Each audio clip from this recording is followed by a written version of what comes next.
In this episode, Shameeka Mattis-Pinard joins us to speak about community work, LGBTQ advocacy, and justice in the time of COVID. Hey everyone, my name is Shameeka Mattis-Pinard, and I am here to talk to you about gender equity and inclusion, and maybe a bit about reconciliation and restorative justice as one of the ways to get there. I want to just talk briefly about what we're learning during this pandemic and shelter in place, at least for the United States. You know, we have so many people on the front lines in various capacities, whether we're talking about police officers or firefighters, or talking about, you know, the countless medical staff that are being shipped from place to place, bused from place to place, not being able to see their own families. And then you have people like me, you know, who do therapy, and it's not frontline work exactly, but I'm working with queer and trans people of color who are losing their jobs and losing their homes and losing their stability left and right during a time like this.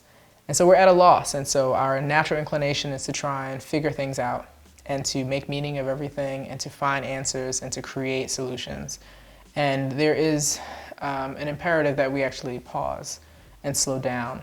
And so one of the things that I'm learning that I hope that I can impart with you is that we actually take inventory and we take a look at ourselves and we reevaluate what it is that's important and who we leave behind. Your social location, my social location, our different privileged and subjugated identities, you know, should not keep us from helping and supporting one another and figuring out how to solve the problem that is gender inclusion and equity, or gender exclusion actually, and gender lack of protection or lack of protection of people's right to be. And so we cannot lose that in this time. And so my work as a practitioner in restorative justice, as a queer and trans people of color psychotherapist, as a queer person of color myself, as a cis woman, you know, I know that it's crucial for me to stay healthy enough, to be present enough, to stay connected enough, to be able to validate the people that are going to lose out in this because they never mattered in the first place. And so I sit with that in my practice. I sit with that when I train people. I sit with that and contend with that personally in my family and my networks, and wonder, you know, the journey that I've taken in my life and how I was able to get here because I had support and because I didn't give up, but also because I fight like hell. I push back, I rebel, I'm not passive, I say what is uncomfortable and what needs to be said. And I ask you to do the same thing in your organizations and in your communities. And I keep myself safe as best as possible in a world that doesn't like how I look, that misgenders me, that decides that my humanity should not be protected on any given day, that hates where my people come from, that hates what my people have done for this country. And I still sit with what it means to be reluctantly or, you know, excitedly human, excitedly American. I sit with what it means to be somebody who has freedoms in any given way, on any given day, who also is not protected and who has to fight for the protection of people who have less than I do. And so part of that awareness, the long road, is healing. But the immediate, you know, destination or journey, part of the journey, is navigating, you know, that awareness to be able to connect.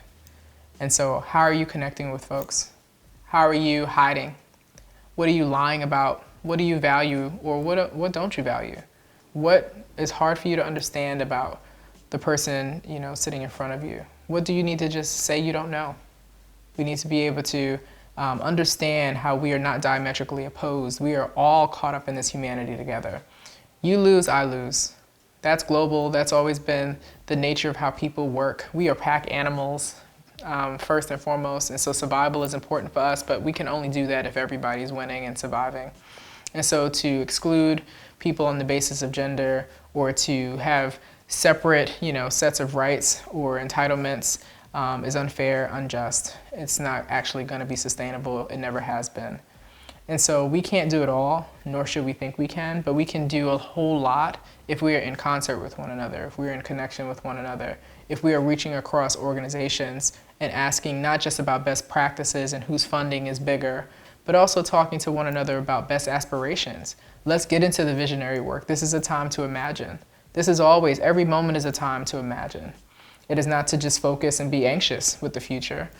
And so part of that self-awareness, again, is societal awareness, looking at our neighborhoods, looking at the Berkshires, looking at greater Massachusetts, looking at places like New York, looking at Utah, looking at, places globally, thinking about what that actually means for someone to eat, or to have, clothes on their back, or to have access to education, access to, medical care, access to citizenship, access to marriage, access to children, all of that. There's a lot of harm that's being done, and we can't let this time in this pandemic be the thing that sets us backwards because we are too afraid to not just, logistically step out of our homes. Just because I'm a queer person of color, a queer woman of color, from, prominent city, paying way too many taxes, doesn't mean that I know what it's like for somebody whose experience mirrors mine. I am one person. I can connect with you, but I have to inquire about you to learn about you. And so I don't make assumptions about who it is that I'm sitting with just because they look like they might have a story like mine. We can come from the same place and be a part of the same experience and have very different perspectives and outcomes. We have to heal our hurt. We have to understand that the world has created, systems that are oppressive and that are barring and that are, destructive, right? And we also have to know that systems are only as big as the people in them. And so people can actually make some amends and people can actually change. We know how to do this. Beyond the United States, we've been able to, in so many indigenous communities and homes, be able to repair and make amends and tell our stories. And so we know how to do this. We know how to actually sit in reconciliation with each other. We know how to sit and disagree and be in conflict and still be successful or united. We know how to be symbiotic. We know how to be in connection. We know how to be in our humanity. And so when I've worked with people who shot, stabbed, and robbed people, when I've worked with people who've been victims of those atrocities, when I've been in rooms with people who are hurting because they've lost folks, and when I've been with folks who can't be called what they want to be called or gendered appropriately or, not barred from a certain bathroom, I'm sitting with a lot of pain.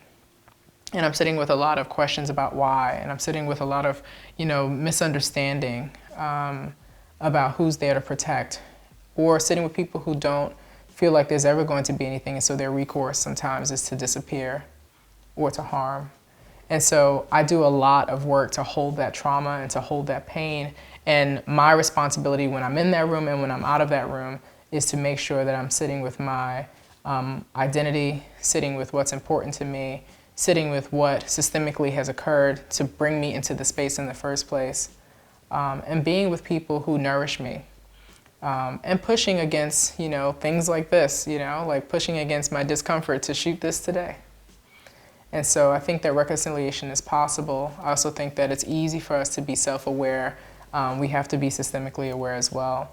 And we have to continue to believe that gender equity is still way off the mark. We have so much to do to balance it. We have to get these bathrooms and these pronouns right. But we have to do so much more than that. And so I wish for you peace. I wish for you solidarity. I wish for you discomfort. Change doesn't happen in comfortable spaces usually. That's why grief is associated with it. But also there can be a lot of love and there can be a lot of balance and power. And true power is in our connection. Do your best to take care of one another. But don't forget those who are not in your privileged position or not in your position of safety. There are so many people who are at a loss for safety and for protection and for basic needs being met because they were always in that position before this pandemic. And so it is your responsibility and mine to center those folks and to center our wellness to be able to serve those folks in their wellness and to achieve healing together. So keep pushing, fight the good fight. You got this. We know how to do this. Thank you.